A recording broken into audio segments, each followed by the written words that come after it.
Hello, and thanks for checking us out this week on the fastest 4 minutes in finance. I'm Scott Inman. President Trump signed an executive order last week that would potentially create a new way to save for retirement for the roughly 56 million Americans that don't have access to an employer-sponsored plan like a 401k. Trump announced the launch of a new website next year called TrumpIRA.gov. He says workers will be able to research, compare, and enroll in private sector IRA accounts and even potentially receive matching contributions from the federal government. Those matching funds would come from an integration with the Savers Match.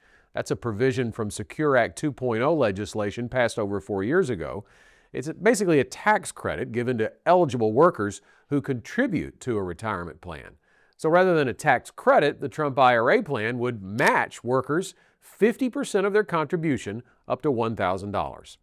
Now, only about half of those 56 million workers who don't have access to an employer plan would actually qualify for those provisions of the new Trump IRA. That's because there are income limits tied to the plan.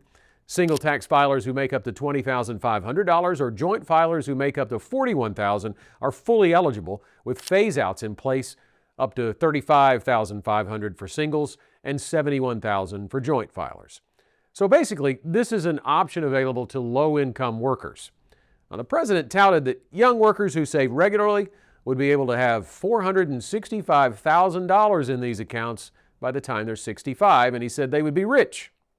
Well, there are a lot of problems with that statement, but the proposal does look to be a good faith effort to help low-income Americans have more to retire on than just Social Security.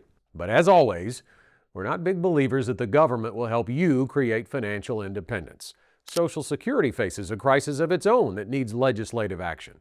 The trust fund will be depleted by 2033, meaning only incoming tax revenue will be available to pay benefits. It won't be enough. Social Security itself estimates they would only be able to pay 77% of benefits. At the same time, workers are raiding their 401ks like never before. A recent report from Vanguard, which holds over $6 trillion in 401k accounts, showed a record 6% of participants took hardship withdrawals in 2025 to cover urgent needs.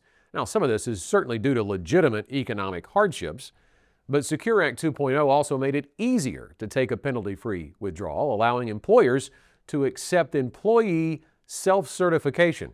In other words, they don't have to prove it. Well, the point is, the government and political winds are always changing, and that impacts retirement rules both positively and negatively. Your financial independence is up to you. Your financial decisions, behavior, and planning are way more important than anything the government creates. Take advantage of what helps you, but work with a financial advisor to actually reach your goals. Want to become smarter financially in 4 minutes or less?